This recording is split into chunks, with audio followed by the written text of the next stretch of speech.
jemaat yang terkasih, Bapak, Ibu, Oma, Opa, dan saudara-saudara sekalian dimanapun kita berada. Kita mau bersyukur pada hari ini kita bisa kembali lagi bersama-sama dalam doa keluarga kita.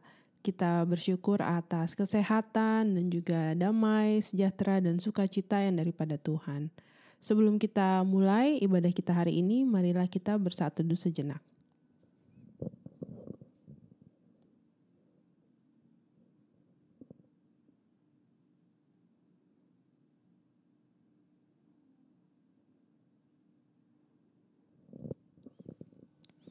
Tanpa terasa sudah bulan Juni di tahun 2021 ini, sudah hampir 6 bulan kita melaluinya bersama-sama.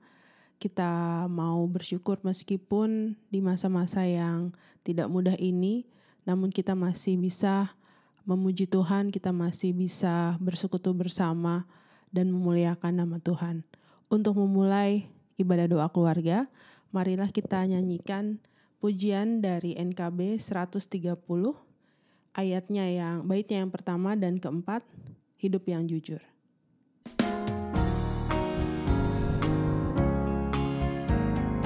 Hidup yang jujur hendak ku serah pada Yesusku yang aku sembah. Persekutuan mesra dan kudus ingin ku ikat dengan penebus.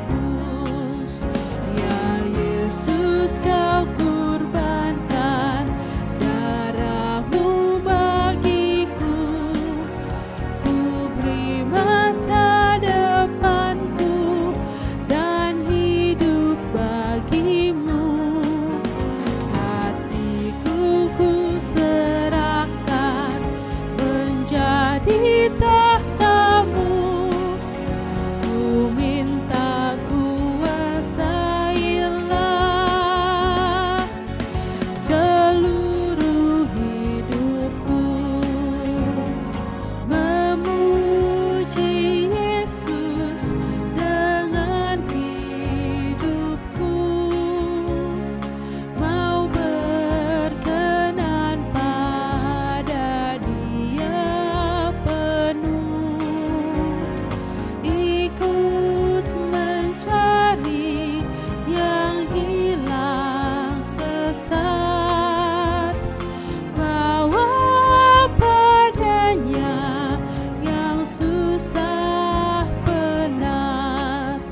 Ya Yesus, kau kurbankan darahmu bagiku, ku beri masa depanku dan hidup bagimu. Hatiku ku serahkan menjadi tahtamu, ku minta kuasailah seluruh hidupku. Mari kita bersatu di dalam doa. Bapa kami yang di surga, pada hari ini Tuhan kami datang kembali ke hadirat-Mu. Kami mau berdoa dan mengucap syukur atas penyertaan-Mu dan berkat-Mu dalam hari-hari kehidupan kami Tuhan. Kami tahu pada saat-saat ini banyak sekali kesulitan dan banyak sekali ketidakpastian yang sedang kami hadapi Tuhan, masing-masing dari diri kami. Kami mau Tuhan semakin bisa mendekatkan diri kepada Engkau, semakin mendengarkan suara-Mu dan memahami Tuhan rencana-Mu dalam kehidupan kami. Pada hari ini kami akan mendengarkan sebagian dari firman-Mu Tuhan. Kami mau lebih lagi paham akan apa yang Engkau kehendaki dari kami dan dari kehidupan kami Tuhan. Kami mau juga berdoa menaikkan doa-doa syafaat kami Tuhan, agar kami juga semakin menyadari bahwa semuanya ini hanya bisa kami lalui dengan pertolongan-Mu saja. Terima kasih Tuhan, dalam nama anak-Mu Tuhan kami Yesus Kristus kami sudah berdoa. Amin. Salam sejahtera Bapak, Ibu, dan saudara-saudari sekalian. Senang saya bertemu saudara semua dalam acara Doa Keluarga GKI Delima. Bagaimana kabar saudara-saudara? Saya harap saudara semua tetap semangat apapun yang tengah kita hadapi dalam hidup kita. Tema doa keluarga kita hari ini adalah memaknai hidup. Bacaan dari Mazmur pasal 90 ayat 12. Bunyinya, ajarlah kami menghitung hari-hari kami sedemikian hingga kami beroleh hati yang bijaksana. Dan juga Roma 14 ayat 7 dan 8 yang bunyinya, sebab tidak ada seorang pun di antara kita yang hidup untuk dirinya sendiri.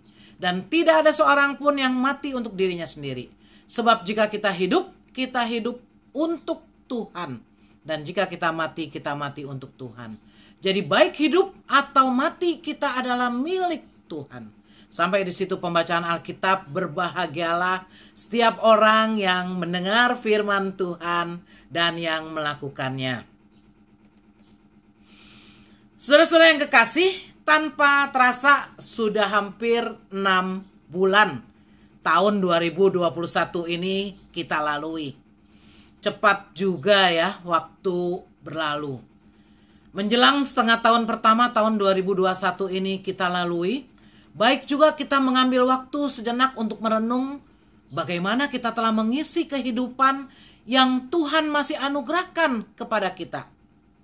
Apa yang sudah kita lakukan, yang sudah kita kerjakan selama ini. Sudahkah kita memiliki hidup yang bermakna? Saudara-saudara, seorang filsuf dari Jerman yang bernama Arthur Schopenhauer pernah berkata, kebanyakan orang tidak mempedulikan waktu yang ada. Hanya sedikit orang yang bijaksana, dia menggunakan waktu dengan baik. Selain itu, seorang penulis Amerika terkenal bernama Alan Lakein menulis, waktu adalah kehidupan. Oleh sebab itu, setiap manusia diperhadapkan pada dua hal. Yang pertama, sia-siakan waktu. Dan itu berarti orang itu menyia-nyiakan hidup. Dan yang kedua, mengatur waktu. Dan berarti orang itu memaknai hidup.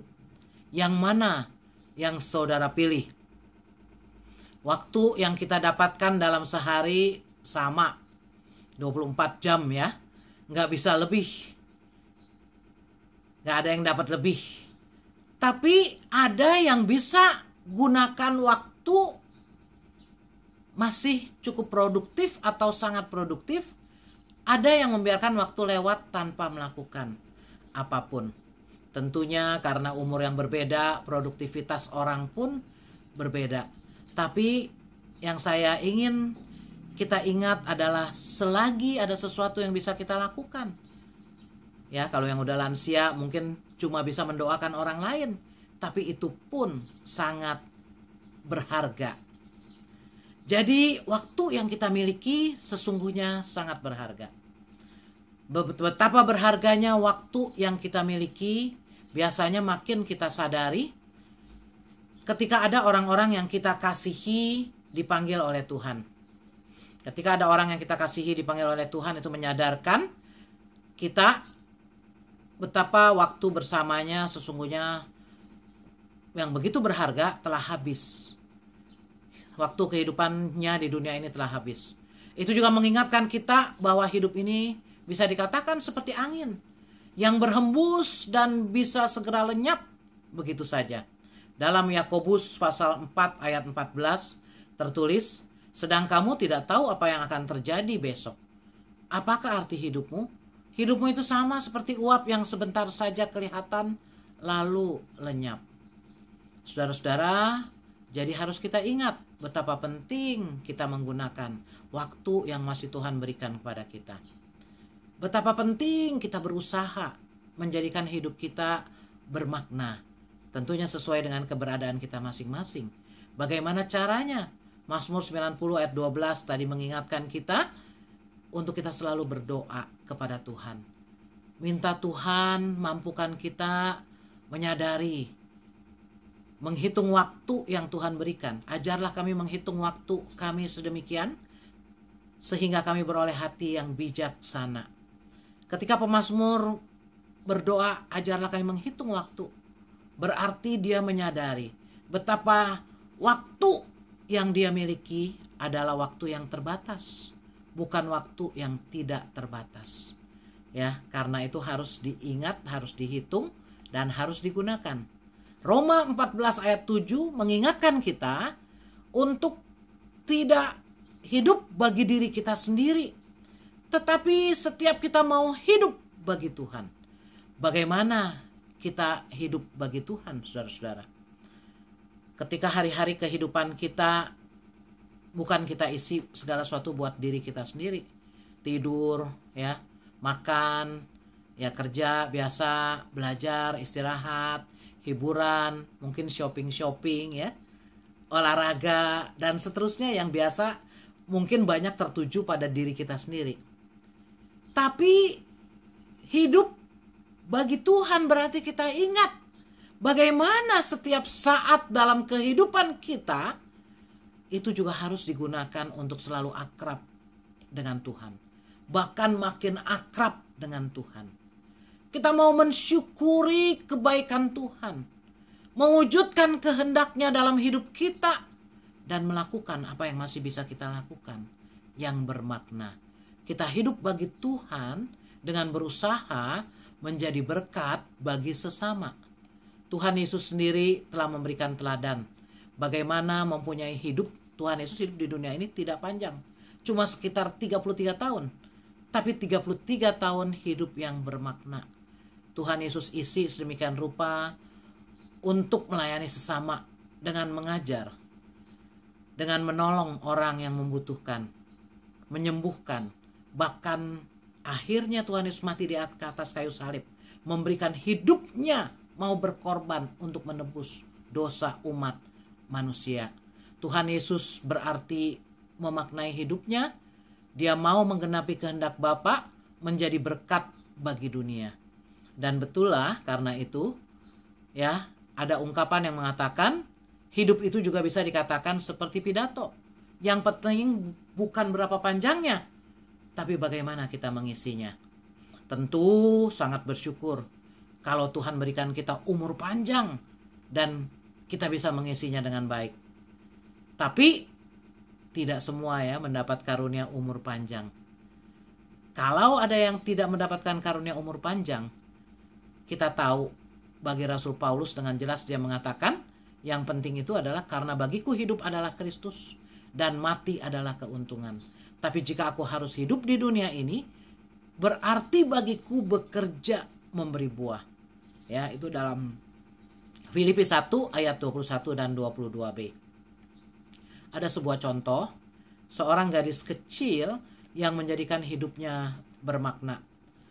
Hailey, seorang gadis berusia 9 tahun yang hidup di Washington, Amerika Serikat. Dan luar biasa, dia punya keterpanggilan untuk menolong, bisa dikatakan menyelamatkan banyak tunawisma yang sudah hidup sendirian dan tidak punya apa-apa. Bahkan makan pun sangat sulit. Hailey Ford tinggal bersama orang tuanya. Dan satu hari dalam perjalanan kembali dari toko bersama ibunya, dia bertemu dengan Billy Ray, seorang pria tunawisma yang ternyata sudah tidak bisa makan selama 4 hari. Jadi Billy Ray itu udah lagi lemes, saudara-saudara. Hailey berusaha mengajak Billy ngobrol, lalu Hailey mengetahui bahwa Billy Ray adalah seorang veteran. Dia kehilangan satu kaki dan tidak dapat bergerak dengan bebas, tidak dapat bekerja untuk menghidupi dirinya sendiri. Jadi dia hanya bisa menjadi seorang tunawisma. Heli kecil, waktu itu baru berusia 5 tahun. Dia memohon kepada ibunya dan berkata, bolehkah aku membelikannya sandwich, roti ya saudara-saudara? Tolong ibu, kata Heli kepada ibunya. Ibu Heli mengabulkan permintaan putri kecilnya dan membantu pria tunawisma tersebut. Billy merasa Heli menjadi seorang malaikat. Sejak saat itu, Heli mulai membantu lebih banyak tunawisma dengan memberi mereka pakaian dan makanan gratis. Tapi setelah beberapa lama Heli membantu para tunawisma itu, ibunya dengan hati-hati berkata kepada Heli, ibunya meminta maaf kepada Heli. Dia bilang, sayangku, kita bukan keluarga yang begitu kaya. Dan kita tidak dapat membantu semua orang ataupun banyak orang seperti yang kamu lakukan. Maaf, ibu terbatas bisa melakukan itu. Mendengar itu, Heli terlihat sedih dan menangis. Dia sangat khawatir dengan kehidupan gelandangan yang telah menjadi temannya.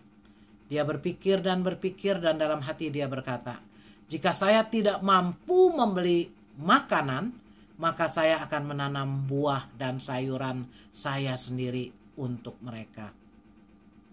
Dan Heli mengatakan kepada orang tuanya bahwa dia mau belajar menanam. Ya, nah menarik sekali.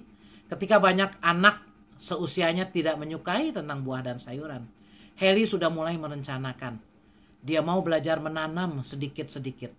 Ya, belajar kehidupan sebagai petani. Maka mulailah gadis yang gak ngerti itu, ya, lihat gambar-gambar, baca buku-buku sederhana tentang menanam, saudara. Jika ada yang tidak dia mengerti di buku itu, dia akan berkonsultasi dengan kakeknya. Kakeknya mengajarkan menggunakan metode penanaman kebun sayur dalam lahan sempit yang cocok untuk metode penanaman skala kecil tapi intensif. Meski ukurannya kecil, keseriusan menanam benih sungguh luar biasa. Heli merawat sayurannya dengan rajin. Heli juga minta ayahnya membangun pagar kawat untuk kebun sayurnya agar buah dan sayurnya tidak dirusak oleh anjing dan hewan liar. Setelah 1 bulan bekerja keras, akhirnya usaha Heli membuahkan hasil. Punya setengah kantong wortel, punya sedikit kentang, kedelai, dan Heli memberikan semuanya kepada temannya, yaitu Billy, untuk dicicipi. Meski panennya tidak terlalu bagus, itu cukup membuat gadis baik hati ini bahagia. Beberapa bulan kemudian, Heli menanam lebih banyak, memanen lebih banyak, termasuk setengah kantong blueberry, 1 kantong kacang-kacangan, dan okra. Heli tersenyum ceria karena ini dapat membuat para tunawisma makan beberapa kali. Kebaikan Heli kecil dalam menanam sayuran setiap hari menggerakkan hati para tetangga di lingkungan itu. Mereka bergabung dengannya dalam operasi penanaman sayuran dan juga membagi sebagian dari pekarangannya sendiri. Kakak tetangga Heli juga membantu Heli menyiangi dan mengairi kebun sayur saat dia ada waktu luang. Dengan dukungan komunitas sekarang ini, ya, kepada Heli, kebun sayur Heli telah tumbuh semakin besar. Dan menariknya katanya, hampir di seluruh kota juga mengikuti gerakan menanam sayur. Panennya semakin bagus dan semakin baik, dan variasi buah-buahan dan sayur-sayurannya semakin melimpah. Ketimun, tomat, brokoli, stroberi, selada, semuanya bisa ditemukan di kebun sayurnya. Heli mencuci dan mengemas setiap porsi buah dan sayurannya dan membagikan kepada para tunawisma di jalan secara berkala. Banyak tunawisma di kota yang telah dibantu, mereka sangat tersentuh. Mereka juga telah berteman baik dengan Heli dan secara spontan para tunawisma itu juga akhirnya membantu Heli mengelola kebun sayur pada hari kerja. Di kemudian hari bahkan Heli menolong para tunawisma yang masih tidur di jalan untuk membangun rumah sederhana. Saudara-saudara, saat ini gadis berusia 9 tahun ini percaya pada kekuatan kebaikan dan membantu orang lain. Dia membantu kelompok kurang mampu di kotanya dengan tindakannya, dan ini sangat membawa perubahan bagi orang-orang sekitarnya. Saudara-saudara, mungkin apa yang bisa kita lakukan berbeda dengan yang Heli bisa lakukan. Yang pasti ada banyak cara menjadi berkat bagi sesama. Mari kita bersyukur untuk waktu yang masih Tuhan berikan kepada kita. Entah hidup kita waktunya Tuhan berikan panjang, entah hidup kita waktunya mungkin tidak begitu panjang atau pendek. Sesungguhnya itu tidak menjadi masalah.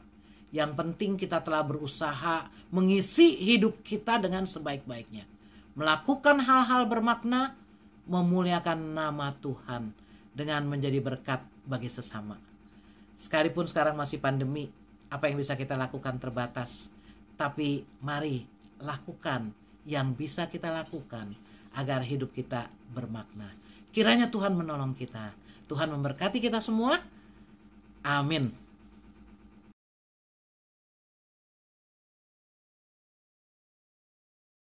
Mari, Bapak Ibu, saudara-saudara yang terkasih, saat ini kita datang ke hadirat Tuhan, kita menaikkan syafaat kita kepada Tuhan. Mari kita berdoa.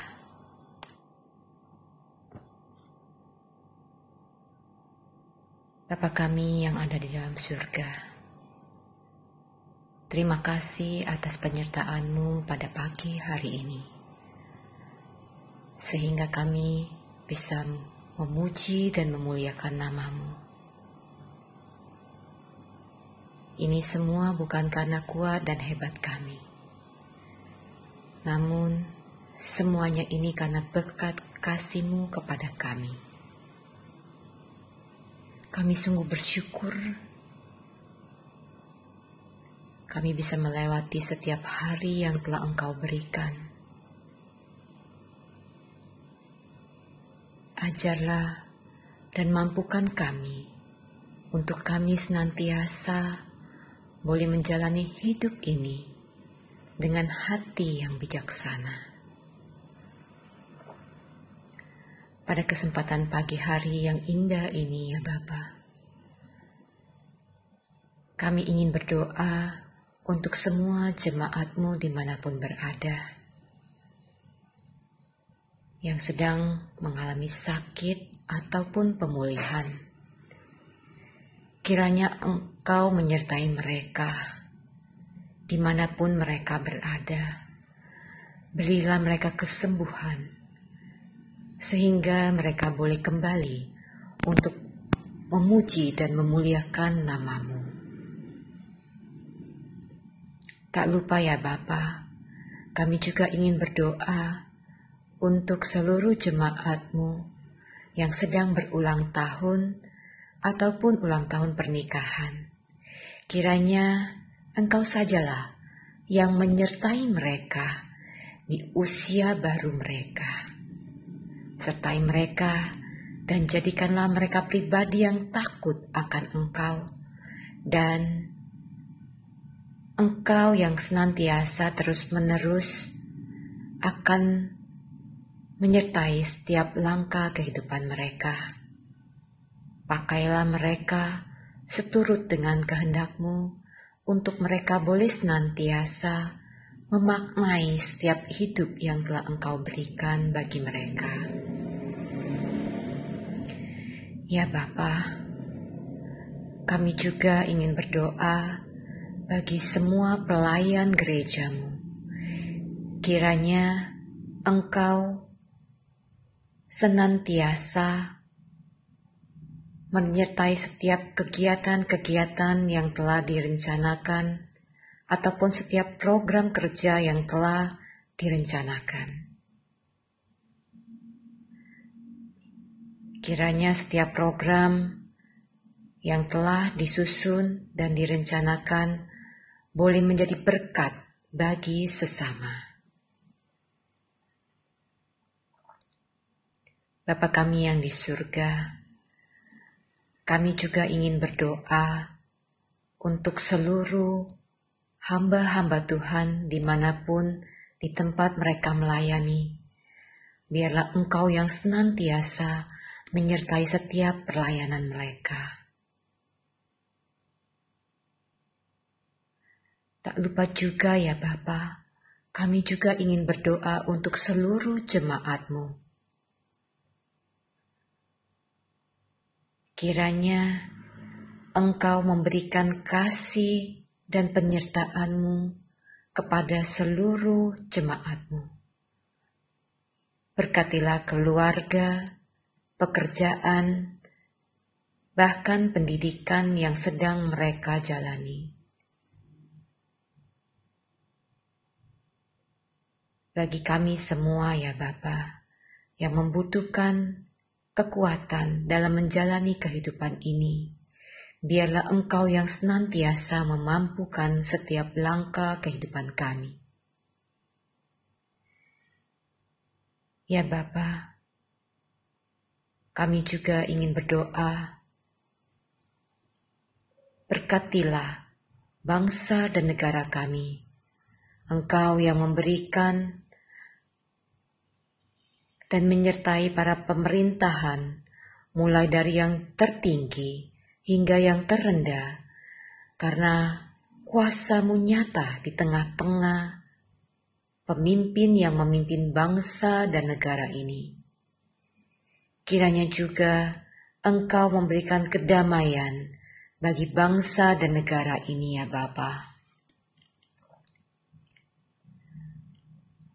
Kami juga mau memohon untuk proses vaksinasi yang sedang berjalan. Biarlah semuanya boleh berjalan dengan baik dan lancar.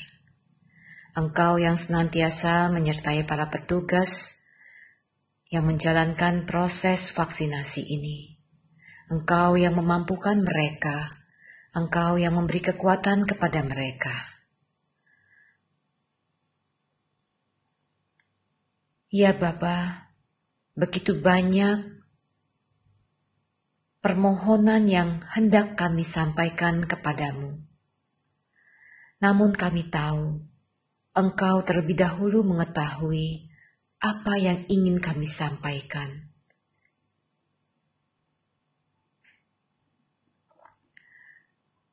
Doa yang masih jauh dari sempurna ini ya Bapa, kami alaskan hanya di dalam nama Tuhan kami Yesus Kristus, yang telah mengajar kami senantiasa untuk berdoa dan mengucap syukur. Amin. Saudara-saudara yang terkasih, kita sudah mendengarkan firman Tuhan melalui renungan yang dibawakan dan juga kita sudah menaikkan doa-doa syafaat kita. Kiranya apa yang sudah kita dengar dan kita renungkan pada hari ini bisa membantu kita memaknai lebih baik lagi kehidupan kita, dan agar kita dapat menjalani hari-hari kita selanjutnya dengan hikmat yang daripada Tuhan. Untuk menutup ibadah kita pada hari ini, kita akan menyanyikan pujian dari NKB 211, ayatnya yang pertama sampai ketiga. Pakailah waktu anugerah Tuhanmu.